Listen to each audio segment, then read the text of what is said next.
Let's break down every single running back, every single wide receiver, and every single quarterback and tight end that you could possibly need to add off of the waiver wire moving into week 6 of 2024 fantasy football. We've got more injuries. We've got another 4 bye weeks here in week 6. So you guys are definitely going to want to pay attention to these week 6 must-add waiver wire players. And before we do so, let me remind you guys that Underdog is the place you want to be if you want to get in on additional fantasy football action all season long.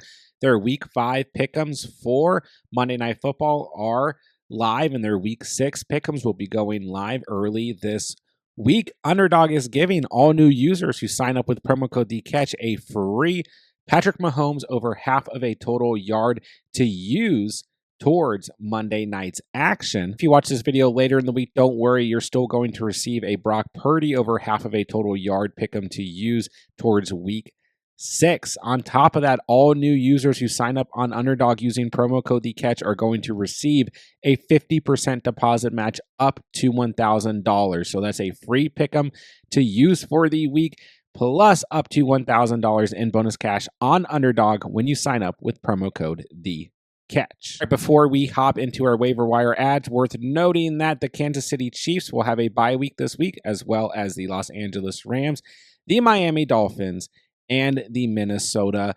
Vikings. So we do have an injury to Minnesota Vikings running back Aaron Jones, a hip injury. That'll leave Ty Chandler as the potential player to add as a waiver wire replacement, but the Vikings are on bye week in week 6. We also have a concussion to Devon Achane of the Miami Dolphins, which would leave, either Raheem Mostert or Jalen Wright, who we saw coming for relief of Devon Achane as a waiver wire add. But the Dolphins are also on bye week in week 6, and these could both be short-term injuries. So Ty Chandler, Mostert, Jalen Wright, potential waiver wire adds this week, but due to the bye weeks and the severity of these injuries, they may end up being players that we pass on, maybe not the highest priority adds for the week. All right, let's start with the running back position. We've got a lot to break down. Let's kick it off with Chase Brown of the Cincinnati Bengals, sitting at 71% roster. This has been a popular player in terms of a handcuff, in terms of a player who was drafted late going into the season in drafts, and now it could very well be paying off as Zach Moss left that week 5 matchup against the Ravens late in the game with an ankle injury, and there's a potential that he's going to miss a little bit of time. Now, we don't know how severe the ankle injury is, but with that being said, Chase Brown has looked really good in the past 2 weeks. 16.4 fantasy points in week 5 against the Ravens, 23.2 in week 4 against the Panthers. So Chase Brown, if he's out there, I don't want to spend a lot of time on him because he's 71% rostered, but if he is out there, very valuable handcuff, and obviously has had standalone value even when Zach Moss has played in games. The Bengals will get the Giants, the Browns, and the Eagles in the next couple of weeks. Chase Brown, definitely worth adding if he is out there. Moving along, let's take a look at Trey Sermon of the Indianapolis Colts, who is playing in relief of Jonathan Taylor, who we don't really know the timeline for Jonathan Taylor. Some people were speculating that this could be just a short-term injury. Then some were saying it could be like 4 to 5 weeks. So we don't exactly know what's going on with JT. But next couple of weeks, it's a pretty good stretch here. We got the Tennessee Titans in week 6, the Miami Dolphins in week 7, the Houston Texans in week 8, before it gets a little bit tougher at the Vikings in week 9. So Trey Sermon, getting back to the point, sitting at 66% rostered, 18.3 fantasy points in week 5, high-scoring game against Jacksonville, had a touchdown, 6 targets, 6 receptions, 25 receiving yards. Was nice to see out of Sermon. Outside of that, 38 yards on the ground off of 10 touches.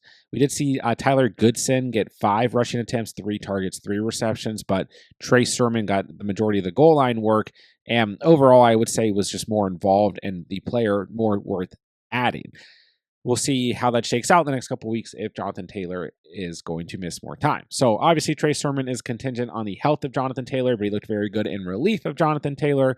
Worth adding because once again, we have another good matchup against the Titans in week 6 and another really good matchup against the Dolphins in week 7. Moving along, Alexander Mattison sitting at 62% rostered.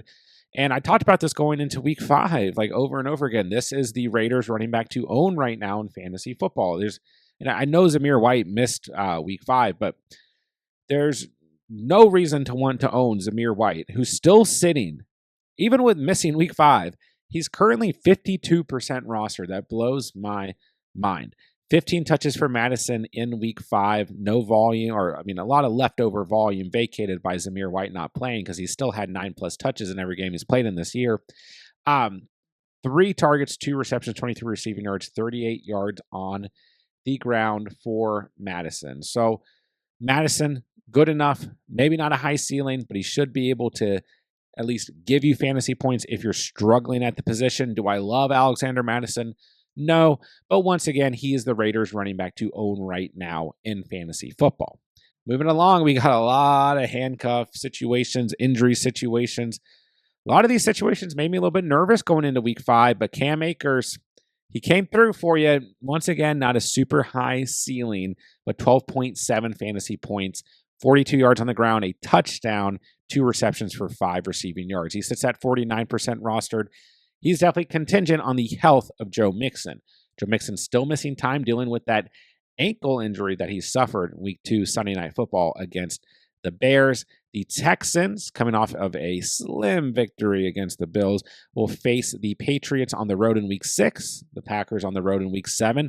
I would imagine in the next 2 weeks, Joe Mixon does come back, but if he does not come back, then Akers will continue to have value at a low ceiling in fantasy football. But even though he scored a touchdown this past week, it was a great matchup against the Bills, giving up a tremendous amount of fantasy points to the running back position. So still a little bit hesitant, but we got bye weeks. We still have injuries all over the place. Want to give you guys options in this video.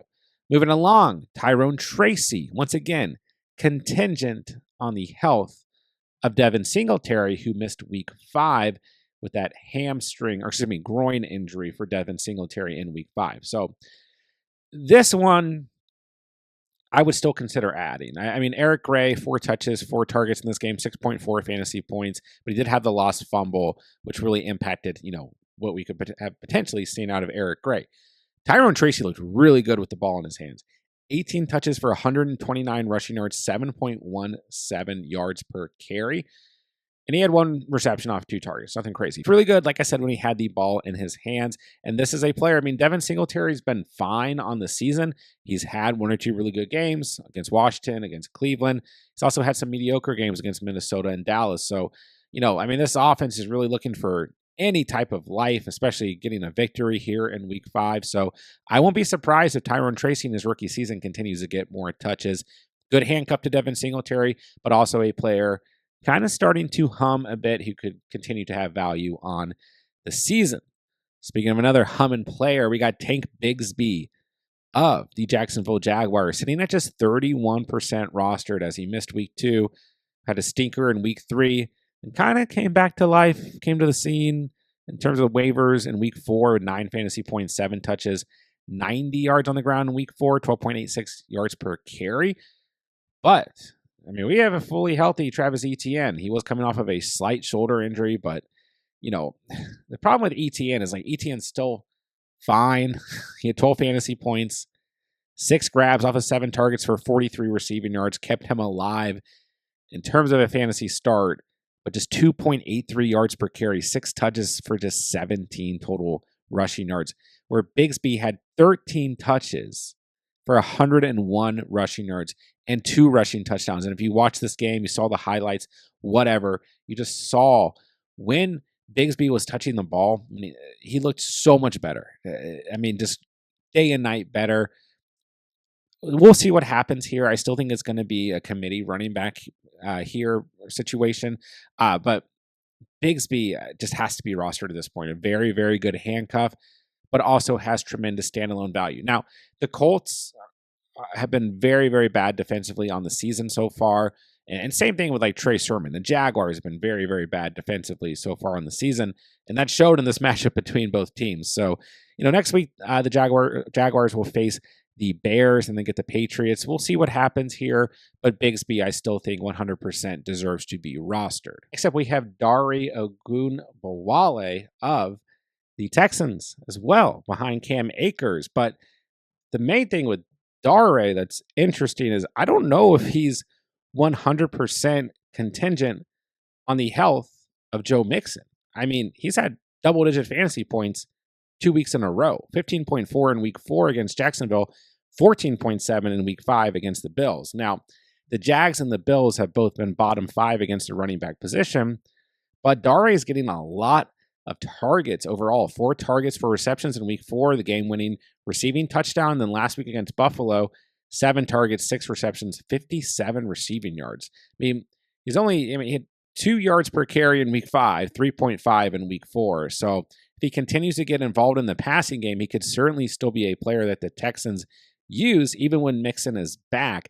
Very, very different skill set than Cam Akers. So Dare may be a player that we're just kind of monitoring as we go into week 6, but I certainly think he is worth a look with the production we've seen in the last 2 weeks.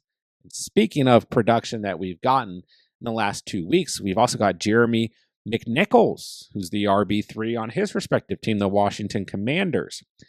He, coming off of a hot week 4, a lot of that was in garbage time against the Cardinals, right? 2 touchdowns, 8.5 yards per carry, 6 to 8 yards on the ground, 20.4 fantasy points. Was a name that kind of surfaced as we went into week 5. But then we had Austin Eckler coming back. I just didn't know. But McNichols found the end zone, 6.29 yards per carry, 44 yards on the ground, 10.4 fantasy points in week 5 against Cleveland. And that was with Eckler having 6 touches, 2 grabs, 2 receptions, 11.7 fantasy points. And with Brian Robinson having 2 touchdowns, 7 total touches, and 13.8 fantasy points. This Commanders team wants to run the football. First and foremost, I mean, obviously the passing game has opened up so much over the past couple of weeks with Jaden Daniels, but they want to run the football. They are a top 5 team in the league in terms of running the football. They get Baltimore, Carolina, Chicago, the Giants the next 4 weeks. Listen, McNichols, I don't know if we can quite trust him, but I think that roster percentage we're going to see start to go up, especially with the fact that he had double digits with Eckler coming back and Eckler also having double-digit fantasy points. So McNichols, I don't know if I'm quite ready to trust him, but he's just 3% rostered. He's definitely worth a roster spot, especially in deeper leagues as we approach week 6. Let's move along to the wide receiver position. And yeah, we got to start with Darnell Mooney. We can't forget about Thursday Night Football. Feels like it was so long ago, but that shootout between the Falcons and the Buccaneers is really, really shooting up Darnell Mooney's value in fantasy football. At the time I'm recording this, he is sitting as the wide receiver 9 in fantasy football. 66% rostered. May not be able to grab him, but I'm in quite a few leagues and I have seen Darnell Mooney available in a couple of leagues. 31.5 fantasy points in week 5. 16 targets, 9 receptions, 105 receiving yards, 2 touchdowns. Double digits in every game this year, except for week 1 against Pittsburgh and week 4 against the Saints. Both very good defenses. The main thing is Kirk Cousins, his passing game is starting to open up, and Cousins trusts Darnell Mooney. And I don't think we really need to go over this too much. They get Carolina, Seattle, Tampa Bay, Dallas. Interesting next couple of weeks. Some good game scripts, some good matchups. Mooney needs to be rostered in a higher percentage of leagues. And after this week, he 100% will. He's a top priority waiver ad. And I think Josh Downs is as well. I don't really care if Flacco's a quarterback or if Anthony Richardson's the quarterback. If you guys watched the Sunday morning's video, I talked about this. I broke down the stats for Josh Downs with Anthony Richardson and without Anthony Richardson at quarterback. The numbers are very, very similar. But I will say I prefer Joe Flacco as the starting quarterback for Josh Downs. Either way, 22.2 fantasy points in week 4, 15.9 in week 5, 9+ targets in each game the last 2 weeks, 69 receiving yards, 7.6 yards per catch last week. Continues to be very involved in this offense that is continuing to improve. Although, they played the Jaguars in week 5, but, we even saw Michael Pittman's coming back to life over the last 2 weeks. Saw Alec Pierce have a huge week in week 5. Saw Mo Alley Cox doing stuff, Trey Sermon's a backup running back. So be interesting to see if Flacco remains the starter. I just don't know that they're going to just right out bench Anthony Richardson, but we'll find out. Either way, Josh Downs is sitting at 53% rostered, so a little bit higher rostered if he's available. He is a top priority add moving into the week. Now let's talk about two of the Rams wide receivers, Jordan Whittingham and Tutu Atwell. These wide receivers are sitting at 34% rostered, but they have a bye week in week 6. They have some favorable matchups coming up after that, though. The Raiders, the Vikings, the Seahawks, and the Dolphins in the next 4 weeks after that week 6 bye. So I do really like the position that Whittington is in. I guess there's theoretically a chance that Cooper Kupp is going to be back after week 7 after week 6 is what some reports are saying, which would certainly impact Whittington and Tutu Atwell. And then we also saw Demarcus Robinson finally score a touchdown and have double-digit fantasy points in week 5. So listen, I think there's value to Atwell, who had 12.5 fantasy points in week 5, value to Whittington, who had 15.9 fantasy points in week 5. But if Kupp returns, then things get a little bit shaky here. Robinson had been a little bit banged up, and he was able to play in week 5 and scored a touchdown. So there's always some volatility right now, it seems, with these Rams wide receivers. But Whittington and Atwell, if you want to stash one or the other, I'd probably stash Whittington. Then this is going to be a good week to do so because they're sitting at a low roster percentage and they're on bye week in week 6. Obviously, you can't start them in week 6, but they may be worth adding. Moving along, Michael Wilson had a nice day in week 5 against the Niners. 6 targets, 5 receptions, 78 receiving yards, 15.6 fantasy points. 15.6 yards per catch, 12.8 fantasy points. Now, Michael Wilson is sitting at 24% rostered. He's more of like a desperation flex play for me for the week. The Packers secondary, very good at getting turnovers. This defense leads the league in turnovers, but they also give up a lot of receiving yards. So all I'm going to say with Michael Wilson is that if you are in a desperate situation, he is startable on the road against the Packers in week 6, but I'm not going to call him a priority add. He's more of a, I have nothing here. All my guys are on bye week or hurt or whatever. You can plug them in and cross your fingers. Alec Pierce, sitting at 20% rostered, had himself a big day. Now, here's the problem with Alec Pierce is very, very difficult to trust. Now, if you get word that Flacco's the starting quarterback, then I guess that helps Pierce, but Pierce also had those, 2 big weeks 1 and 2, when Anthony Richardson was the quarterback. So, listen, I don't like the volume for Pierce. He's only had more than 3 receptions in 1 game this year. That was week 2 against the Packers. This past week, 3 targets, 3 receptions, 134 receiving yards, 44.6 yards per catch, and a touchdown, 22.4 fantasy points. So, listen, Pierce is a pure desperation play. You're crossing your fingers, super boomer bust. I mean, look at the last 3 weeks, 5.4, 1.9, 22.4, boom or bust play. But maybe you need a little bit of a boomer bust play going into week 6. He gets the Titans. If you do, you could give it a shot, but there's definitely a lot of risk involved there as well.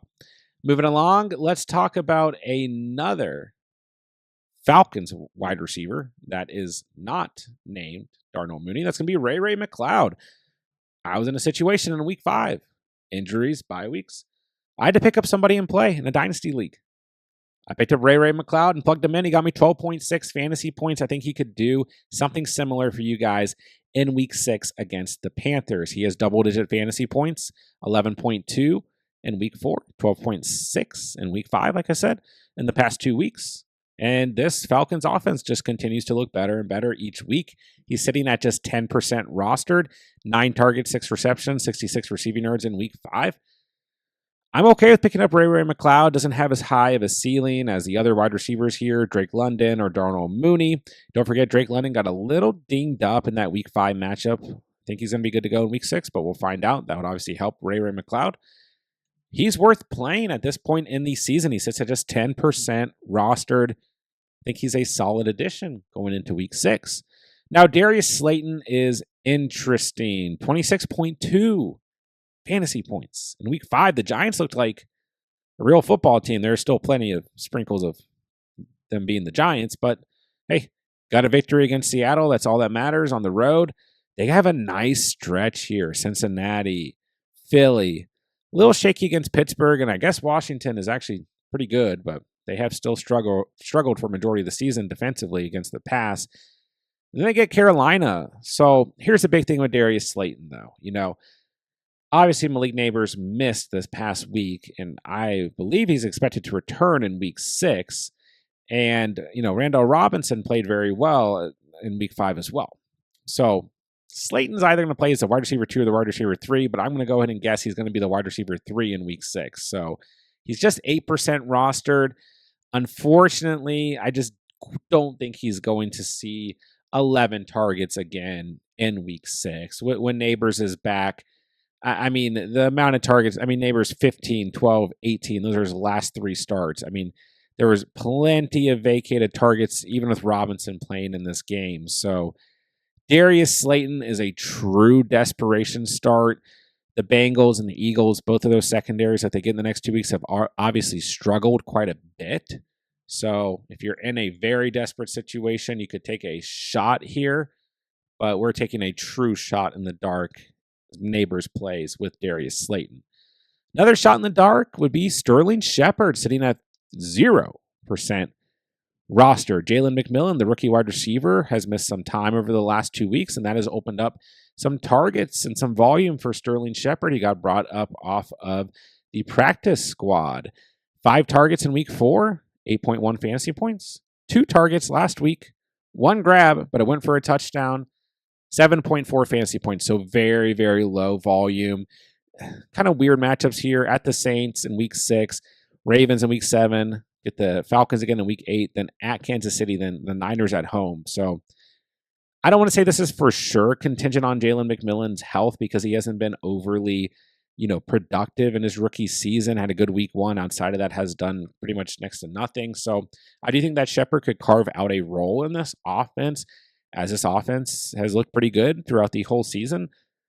But we want to be careful with this one. I think Shepard's more of a stash. He's very lowly rostered, though. He might even be a guy who clears waivers that you can pick up if you don't end up getting who you want on waivers and you want to stash someone. Still a lot of good game scripts, good matchups coming up here.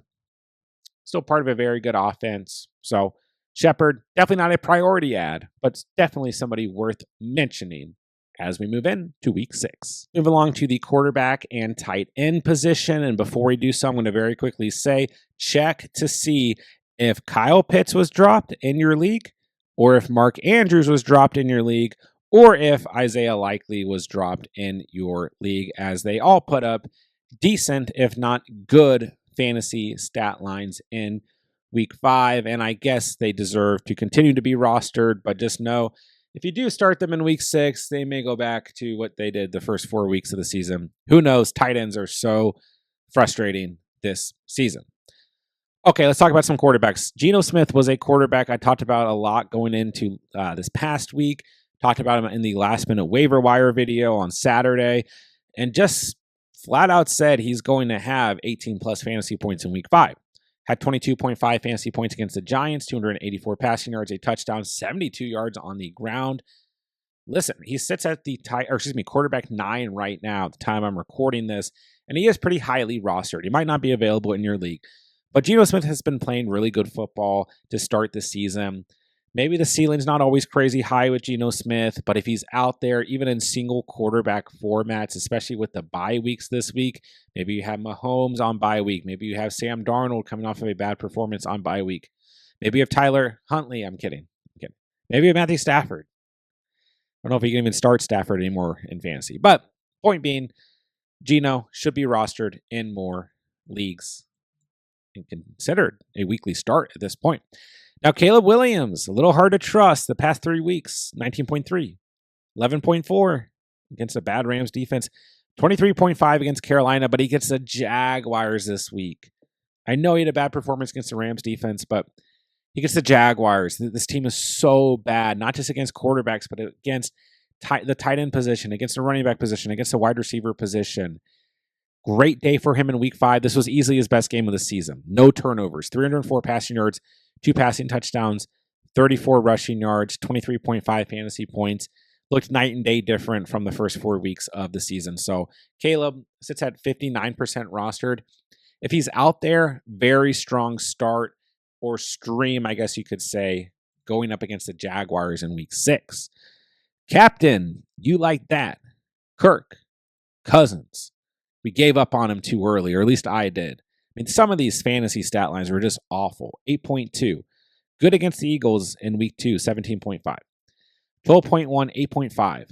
I mean, it was getting pretty bad. He sits at 41% rostered. He's currently the QB4 in fantasy football.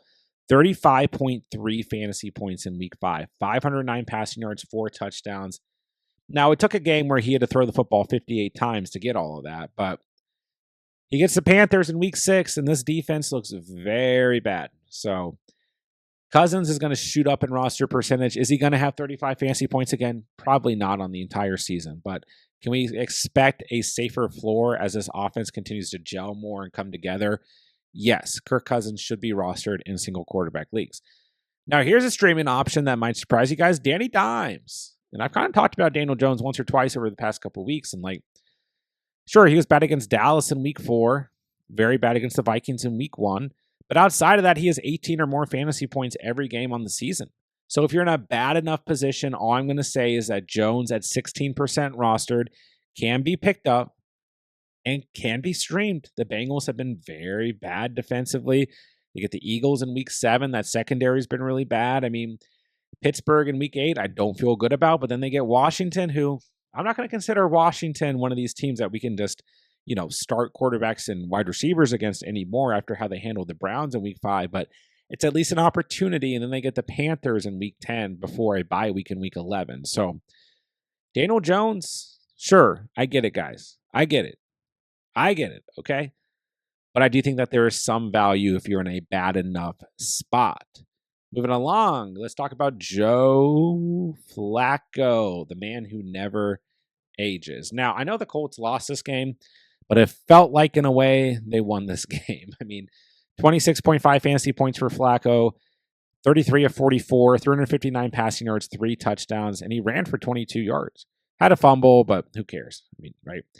So, I don't know if he's going to be the starter next week. I don't know if Anthony Richardson's going to be healthy and is going to play. I don't know if Richardson's going to be on the cusp of being healthy or is healthy and they start Flacco. I don't quite know if they're going to bench Anthony Richardson yet. But at least we know what we have in Flacco. If you're in a double quarterback superflex league, he deserves to be rostered because if anything happens to Anthony Richardson or Richardson starts playing really poor again, they might throw Flacco back out there, especially coming off of this loss to Jacksonville. So they're at Tennessee, Miami at home, at Houston, at Minnesota, Buffalo at home. Next couple of weeks will be very interesting. Good game scripts, even against those good or better defenses, but also some weak defenses in there. So Flacco, kind of contingent on what happens with Anthony Richardson, but certainly a player worth talking about and considering as we approach the week. Top tight end play going into week 5 off the waiver wire was Tucker Kraft. Talked about him in the early waiver wire video. Talked about him in the last minute waiver wire video. Encourage you guys to pick him up and start him in a good matchup against the Rams. We'll see how these matchups go in the next couple of weeks. He's got the Cardinals at home, the Texans at home, at Jacksonville, the Lions at home. But Tucker Kraft has moved up to the tight end 10 in fantasy football, 24.8 fantasy points in week 5, 2 touchdowns off of 4 grabs, 88 receiving yards, 22 yards per catch. This offense, I know they were disappointing. In my eyes, they were disappointing against the Rams in week 5. But they're going to continue to be better and better. And just a good overall offense, as long as Jordan Love is healthy. No knock on Malik Willis, who was fine as a replacement, but the passing offense is definitely better with a healthy Jordan Love. And Kraft has done enough in the next 2 weeks that he is now in the territory of he has to be rostered. He is a little bit higher roster percentage at 66%. Zach Ertz, a quiet week 5, just 3 fantasy points, but he had 8 targets. Most targets of any game on the season. Once again, this just goes back to the thesis that this Commanders offense has been very efficient, very good. Zach Ertz, pretty much for the most part, a safe floor. I know he didn't give you that in week 5, but the Ravens have struggled against tight ends. That's who the Commanders will play in week 6. And the Panthers have struggled against tight ends. That's who the Commanders will play in week 7. So Ertz, if you're in a bad spot, I do think can be picked up. He's still at 8 targets. We'll give him, We'll give him a pass for this past week, but it still wasn't good. All right, moving along. Cade Otton's 44% rostered. I like Cade Otton right now. He's looked good over the past 3 games. 9.7 fantasy points, 11.2, and 7.4 in his last 3 starts. Tough matchup in week 6 against the Saints, but he's involved enough in this offense that he's startable. Ceiling's not crazy high. The ceiling's never going to be too high for tight ends we're picking up off the waiver wire, but Cade Otton, he's a guy who can get you points, and for the most part, with how bad tight ends have been on the season, we will take that. Last but not least, the Strange Man. Told you guys on Sunday morning's video, you need someone to plug in, pick up Strange. 12.4 fantasy points, 4 targets, 4 receptions, 24 receiving yards, and he found the end zone. He now has 2 touchdowns in his last 3 games. Sits at 11% rostered. He is contingent on Evan Ingram's health. Evan Ingram, I mean, this hamstring issue has really been a serious issue. Has not played since he left the game in week 1. So I do think that there's potential that Strange has some value even when Ingram comes back. But I'm not going to be as confident in starting Brenton Strange if Evan Ingram is active and playing. So we'll keep an eye on it. It'll be kind of hard to monitor, but especially towards the end of the week, if the news is trending down for Evan Ingram, I think Brenton Strange is going to be another solid start moving into week 6. And that'll do it for today's video. There's every running back, every wide receiver, every quarterback, and every tight end that you guys need to consider moving into week 6 of the 2024 fantasy football season off of the waiver wire. Don't forget, guys, I have to record these on Sunday nights before Sunday Night Football is wrapped up and before Monday Night Football has even been played. So if anything major happens in those games, any players that we need to go over, they will be in a pinned comment down below. And while you guys are looking for that comment, don't forget I'm answering all fantasy football questions moving into week 6. If you guys need anything whatsoever, drop it in the comment section down below. I will answer every single comment on this video. And don't forget, as the week moves along, we're going to have everything that you need for week 6, 2024 fantasy football on the channel. Start sits at every position, must start defenses, must start kickers, players to buy low on, players you absolutely have to start, sneaky starts, last minute waiver wire video. We've got everything, live Q&A fantasy streams here on the channel, everything that you guys need to bring home a victory in week 6. So make sure you guys are subscribed to the channel. And with that, I'll say thank you guys so much for watching and or listening. And remember, you saw it here on The Catch.